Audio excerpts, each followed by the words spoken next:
with Scott Allen. Hello, I am your host, Scott Allen, and this is Phronesis, Practical Wisdom for Leaders. If the topic is leadership, I'm in. I've spent more than 20 years in the field teaching, learning, writing, and questioning. When I'm not working on Phronesis, I travel, delivering keynotes, working with individuals and teams, and helping people from organizations across industries become better leaders. Want to learn more? Visit me at scottjallen.net. Phronesis offers a smart, fast-paced discussion about all things leadership. We explore relevant topics and incorporate practical tips to help you make a difference in how you lead and live. Listen Notes lists Phronesis in the top 3% of podcasts worldwide. Phronesis is the official podcast of the International Leadership Association. ILA brings together those who teach, study, and develop leadership, advancing leadership knowledge and practice for a better world. Learn more at ila-net.org. Finally, if you enjoy Phronesis, please subscribe to stay current on our weekly episodes. If you find an episode that resonates, please share it with your colleagues and friends. And if you want more content, subscribe to my newsletter, The Leader's Edge. The link is in the show notes. As always, thanks for listening. And now, here's today's show. Okay, everybody, welcome to Practical Wisdom for Leaders. Thank you so much for checking in wherever you are in the world. Today, I have two guests. I have Dr. Rita Gardiner, and she is an associate professor of critical policy, equity, and leadership studies, Faculty of Education at Western University in Canada. Her publications include articles in Gender, Work, and Organization, Business Ethics Quarterly, and Organization Studies. She has published extensively on the topic of authentic leadership, including a monograph entitled Gender, Authenticity, and Leadership, Thinking with Arendt. As well, Rita is the lead editor of a new international collection exploring the concept of genderwashing in leadership and diverse organizations. I also have Dr. Hayley Baker. She's an assistant professor, School of Kinesiology, Faculty of Health Sciences at Western University, also in Canada. Her scholarly interests include leadership, gender, and sport. Her research is focused on addressing the underrepresentation of women coaches at Canadian universities by exploring normalized institutional practices and processes. Additionally, she has examined the implementation of gender-based violence policies in universities and Canadian sport organizations. To the two of you, thank you so much for being with me on this cold winter day, and I look forward to our conversation. You have been involved and engaged in a new publication via the ILA on genderwashing, and I'm excited to have this conversation with the two of you. And Rita, maybe I start with you. Would you talk a little bit about genderwashing and maybe even the impetus of this publication? Sure. And thanks, Scott, for having Hayley and I on your podcast. We love your podcast. Listen to it regularly. I especially like the name Phronesis, because for me, coming out of a kind of feminist theory, philosophy background, that having this practical wisdom, which we all need, whether we're scholars or practitioners, it's really good. And kudos to you, not only for starting it, but keeping it going. Thank you. As I said to you before we started recording, it's been awesome. And I'm learning so much, but I'm learning in public, like I'm going to be learning today in our conversation. So Thank you for listening, and thank you for acknowledging that you love it.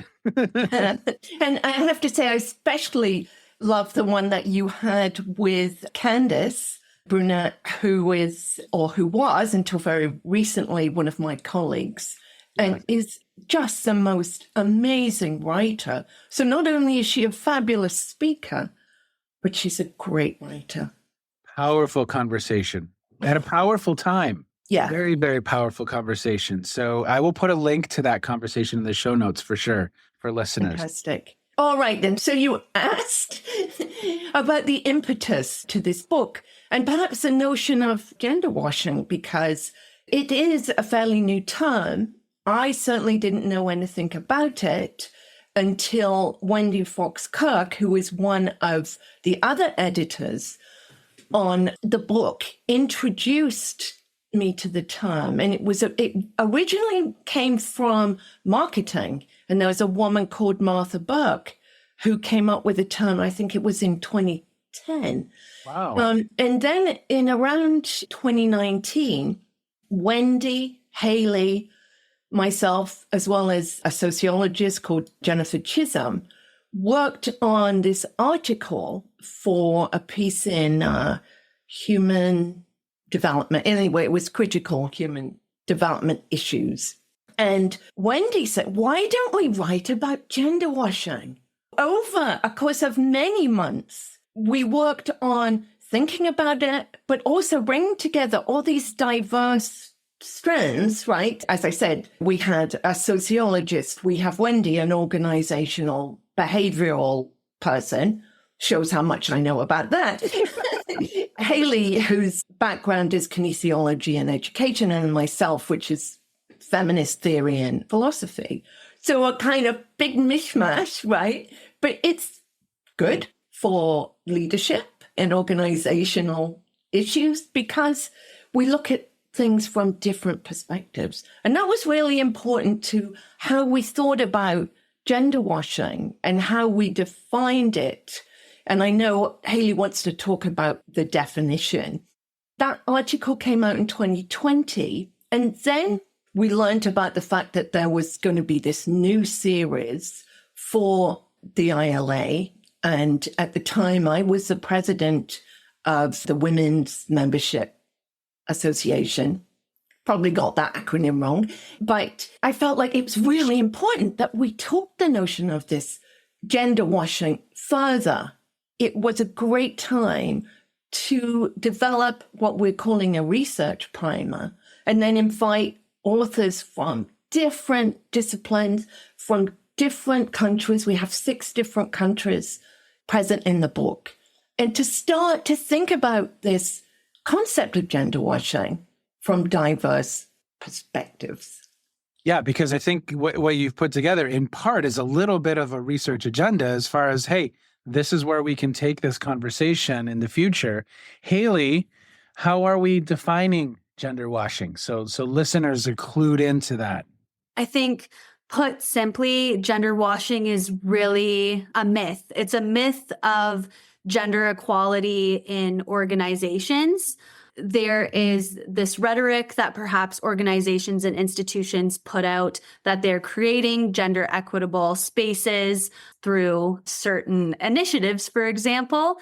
Yep. But when we look at the lived experiences of individuals within those organizations, would they describe it as equitable? And that's something that the book really seeks to explore, like Rita said, from diverse perspectives.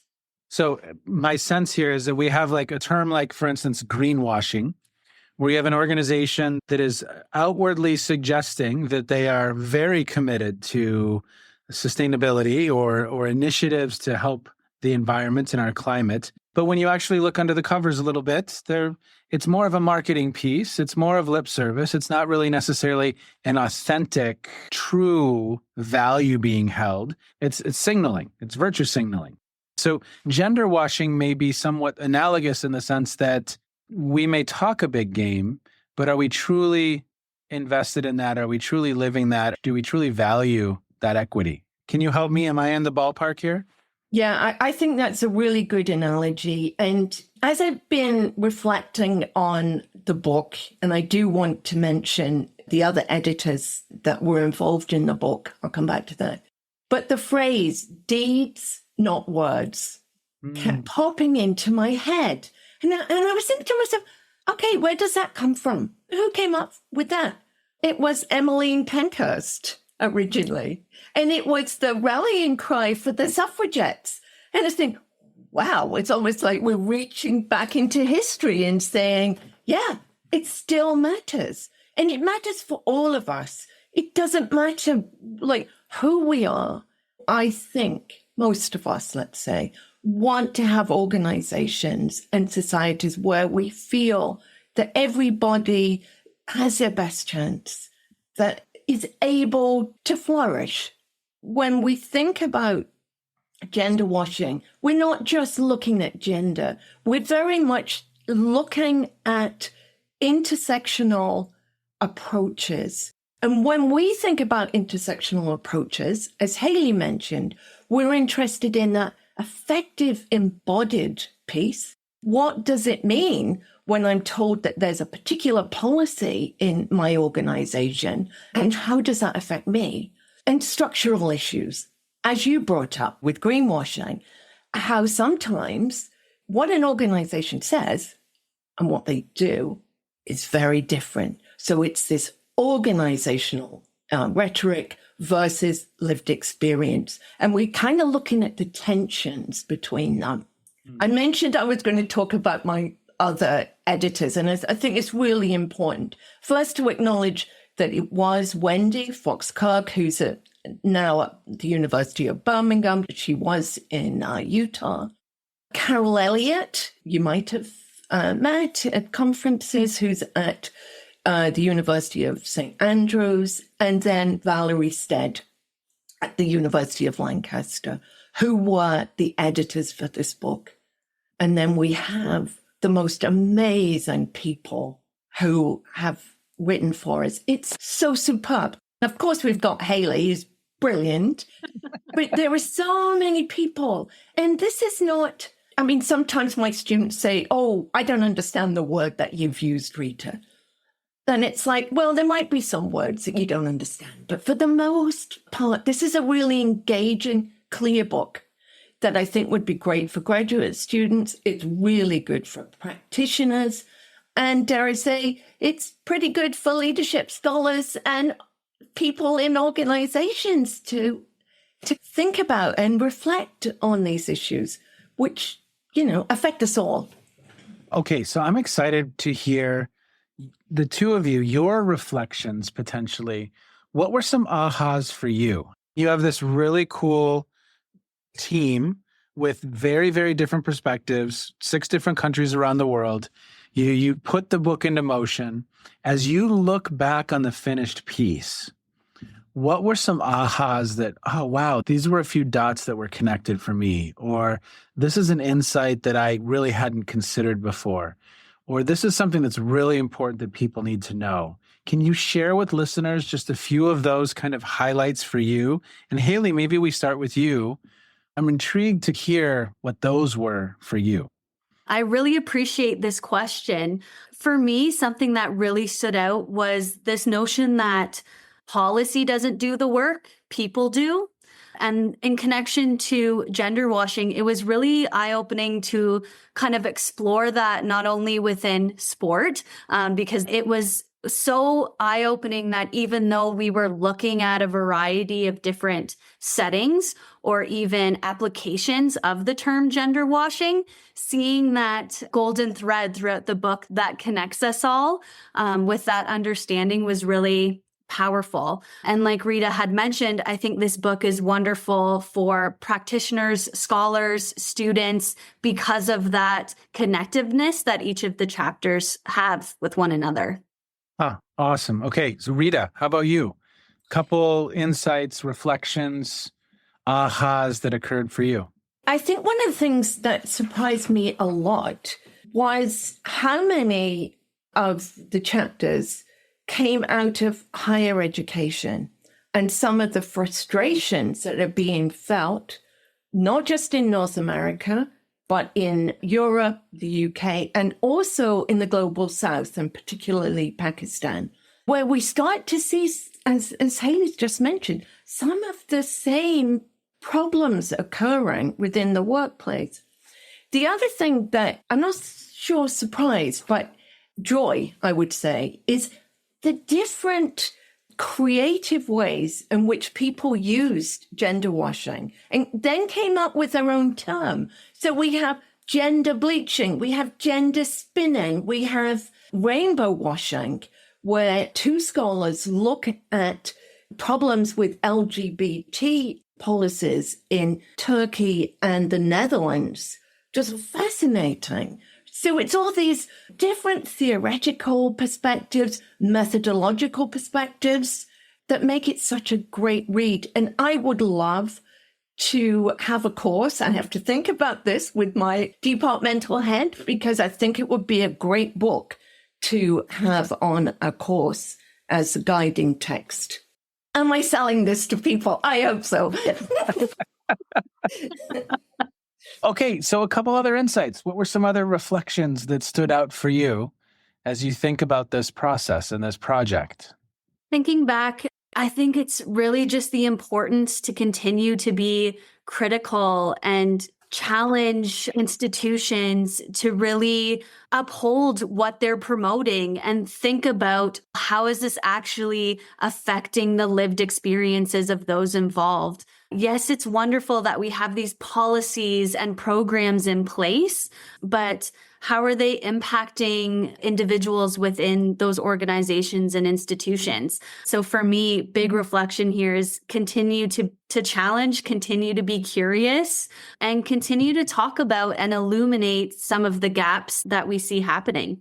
One of you had said it earlier, the people, not policy. Are we continuing to explore and examine some of what's happening in the context? Are we in congruence and are we authentic in that expressed commitment, this is a priority for us, this is what we want, and or that expressed value that we are living that? And again, back to this kind of statement of everybody has a chance to flourish. And are we continuing that conversation and elevating when maybe we're not congruent, when we're not in a place of integrity, and thinking about that and examining that and exploring that? And I love another thing that you just said, Hayley, which was, are we asking people about their lived experience and are we elevating that conversation as well?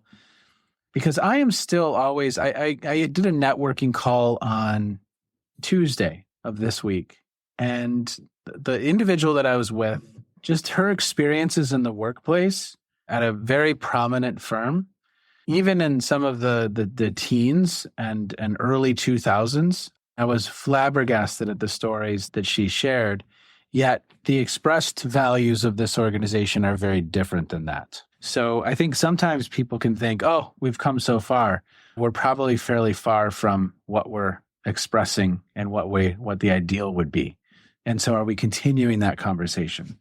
Does that capture, Hayley? Beautifully.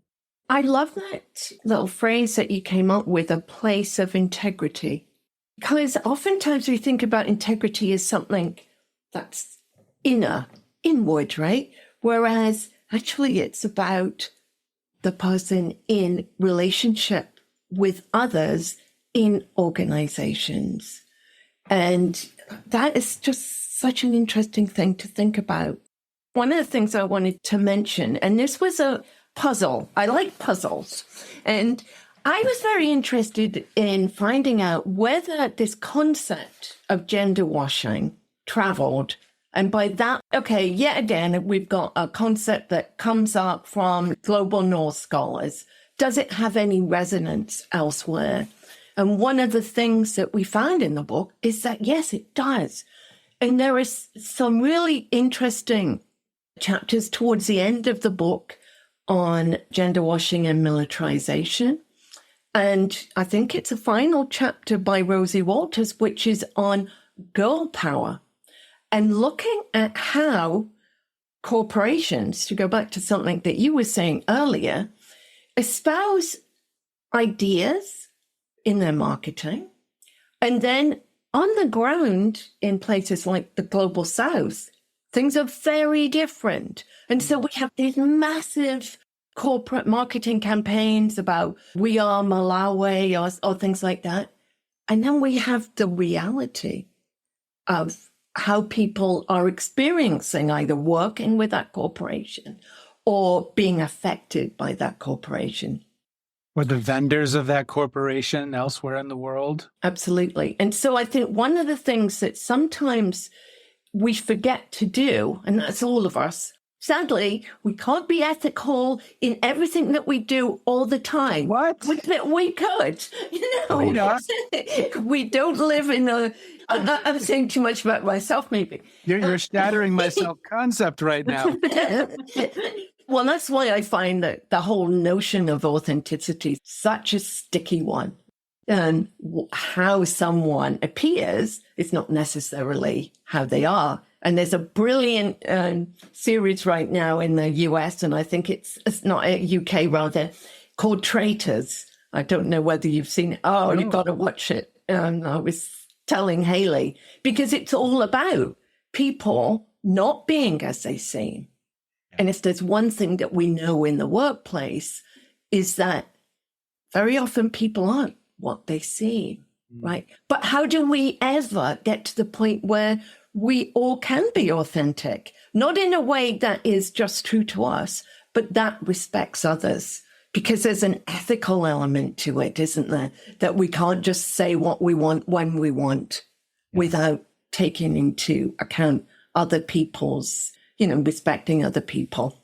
I was in a fun conversation with a guest recently, and she was at the International Studying Leadership Conference and teaches in Germany and has a background in media and communication and the arts, and then now has transitioned over a number of years into leadership. And we had this fascinating conversation. I said, talk a little bit about using film and media and the benefits of that. And she said something to the effect of, well, you know those very pretty visuals in our textbooks that really make it look very simple and easy, the theory? Just add human beings and it's no longer even a square or a circle or a Venn diagram. It's messy. And so she was talking about how the media, whatever the media is that we're consuming, in this case, she was talking about Game of Thrones. She said how people behave and the politicking behind the scenes and all of this stuff that the theory is divorced from, it helps people understand the complexities of the theory and how the theory works and where it breaks down and what are the applications of it. So I don't know, what you just said kind of reminded me of that, and that it's a fascinating conversation. It just is. And it's one that we need to have, because we were talking just before we came on air about all the different leadership theories there are. And when I teach leadership to scholar practitioners, well, I remember, was it Joseph Ross saying there were 330 leadership theories? That was probably about 20 years ago now. Can you imagine how many there are now? Leadership for the 21st Century, I think, was the name of that book. But the other thing I wanted to mention, just to go back to that policy piece, is that oftentimes we have good people with good intentions who develop policies, right? But one of the problems that we see, and this is brought up in the book in different chapters, is that we're not really talking enough about outcomes. So we can have the best policies, but to go back to something I said earlier, deeds, not words, right? We need to be able to track things, and we need to be genuine so that we go, okay, we screwed up in this area, but maybe looking at our mistakes, we can try and do better. Yeah. One more before we begin to wind down. Any other observations or thoughts on this process? Something to intrigue listeners with?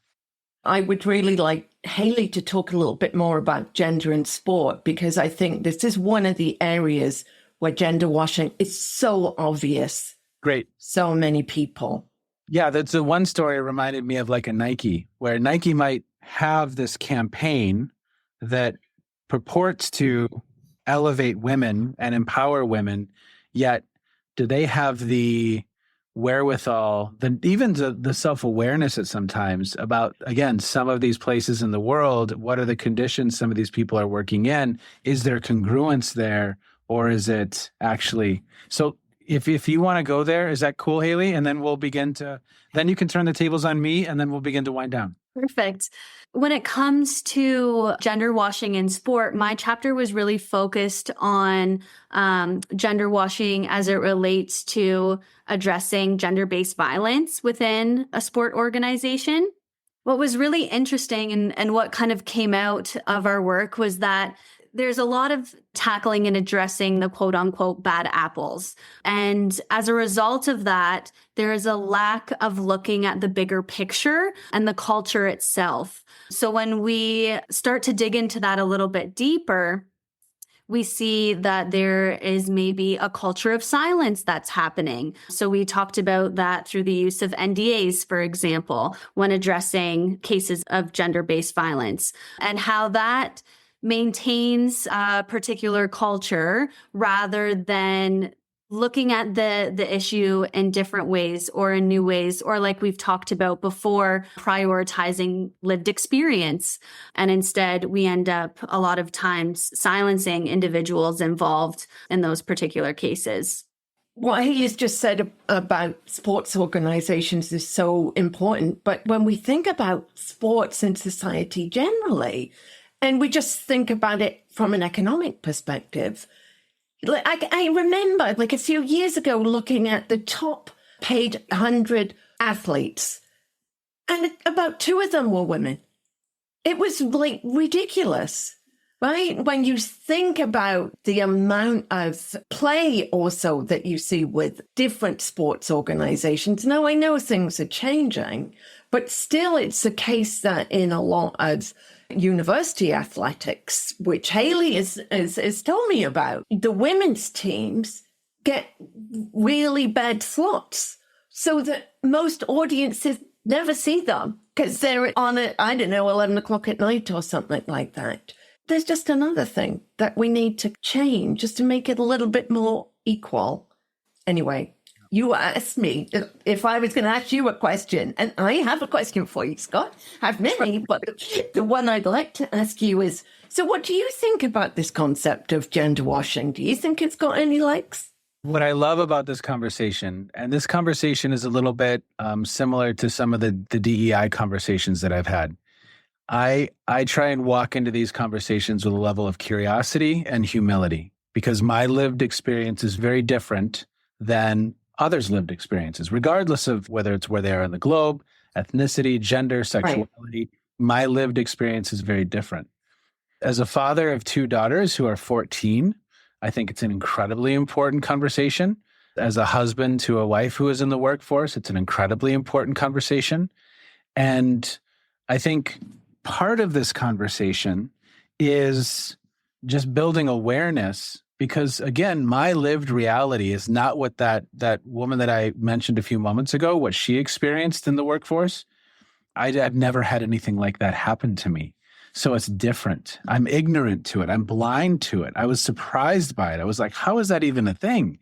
Yes, I think it's critical. And back to what Hayley said, are we continuing to build awareness so that people like me with blind spots and literally just a lack of knowledge that this is a thing in some cases, have that awareness. And when they are in positions of authority, have that awareness and can say, we're talking about women and empowerment, yet we're using vendors that are actually creating conditions for women that are horrible.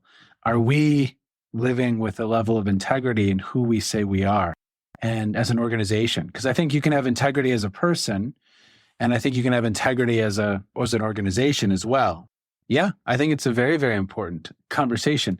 Honestly, I walk into the conversation just anxious in the sense that it's another one of those conversations where I'm a learner. I'm very much a learner because my lived reality has been different. Yeah, and I think that we're all learners. This idea that we're certain about anything, I think, is not necessarily a good one. This is just the start of something. This book we had envisaged as a primer, a research primer, and that's what it is. It's for others to take it further. And I really hope that there are people like yourself who go, maybe this would be a great thing to talk about in a conference setting or just in the workplace. Yeah, we're excited to see where it goes. Yeah. Very exciting. And again, whether it's a DEI conversation or LGBTQ plus conversation, any kind of difference, cultural conversations that I've been engaged in with a female entrepreneur from Pakistan who's an MD and a tech startup space, I have no clue. And so, Rita, what you said, I really appreciate that we all are learners. Are we entering those conversations with a sense of humility and curiosity and aware that we are blind to the experiences of others. I didn't grow up in the United States Muslim, so I don't know what that feels like. So I can enter the conversation with curiosity and humility and try and learn from that individual about their lived experience. Now, I might walk away agreeing with everything, not agreeing with everything, but it's a learning experience, right? I love it. I absolutely love it. Incredibly valuable. And again, as a father of two young women, I would want them to work in organizations that are more whole, who they say they are, than not. Of course. I want that for them, for sure. So, Hayley, to your point, are we keeping our eye on this and are we focused on this? Because, again, my conversation just the other day, I was flabbergasted that was her lived experience in an organization, very prominent organization. I was like, wow, I can't imagine that. So I appreciate your work. I do. Thank you. So we always wind down these conversations and you can name something we've just discussed based on like aligned with the topic of gender washing, or it could just be something else that you think listeners might be interested in. But what's a resource, a book? What have you been streaming? What's something that's caught your attention in recent times that you think listeners might be interested in? So what have you been consuming? What's caught your attention? Hayley, what do you think? I've been consuming a lot of sport currently. I've been watching a lot of women's college basketball. It's been a very exciting time in that space with a lot more media attention and focus around women's college sport in particular. So I've been consuming that a lot, watching a lot of TV, but also actually recently went and saw a game in person, which was a really wonderful experience, exciting atmosphere, and something I really enjoyed. What game did you see? I went and saw the UConn women's basketball team play USC, which was wonderful. Historic team right there. Historic team Yes. right there. Oh, that's awesome. Rita, what's on your radar? To be honest, Scott, I'm going to be really boring. This is the first week of class, and I'm really immersed in reading for a class that I haven't taught in 6 years, which is about leadership ethics, a topic that I really enjoy. And I've been looking just recently at the work of Terry Price. And I've just been reading this chapter, which I wonder what my students are going to think, because it's fabulous in the sense that he talks about Machiavellianism in the workplace versus Kantianism and things. But I mean, I teach people who are scholar practitioners, and it's usually, Rita, tell me something that I can put into the workplace. I'm not sure how I'm going to translate this work into experience, but that's a job that we have as teachers, isn't it? I think all you need to say is, how does Machiavelli show up in the workplace? And you will have a great conversation. Thank you for that tip. Just ask them to connect the dots. They will. Yeah. Oh, Terry Price, some incredible ethics scholars came out of Richmond, right? Joanne Chula. Yeah. Just incredible thought leaders. Well, to the two of you, thank you so much for your work. Thank you so much for sharing your wisdom with me today. And I look forward to the next conversation. I am always thankful for the opportunity to learn, and this podcast has just been an incredible platform for me to better understand the perspectives of people from around the world, their lived experiences, how they walk through life.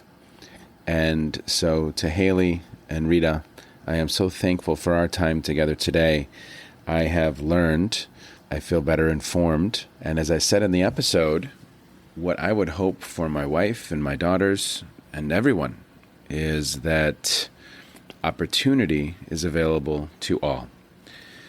Thanks so much, everyone. Take care. As always, thank you for checking in. Bye-bye. You have just finished another episode of Practical Wisdom for Leaders with Scott Allen. To contact me, visit scottjallen.net or send me a note at scott@scottjallen.net. I'm also on LinkedIn, so let's connect. If you have feedback, I'd love to hear it. And as always, thank you so much for listening. And now here's my daughter, Emily, with the outro.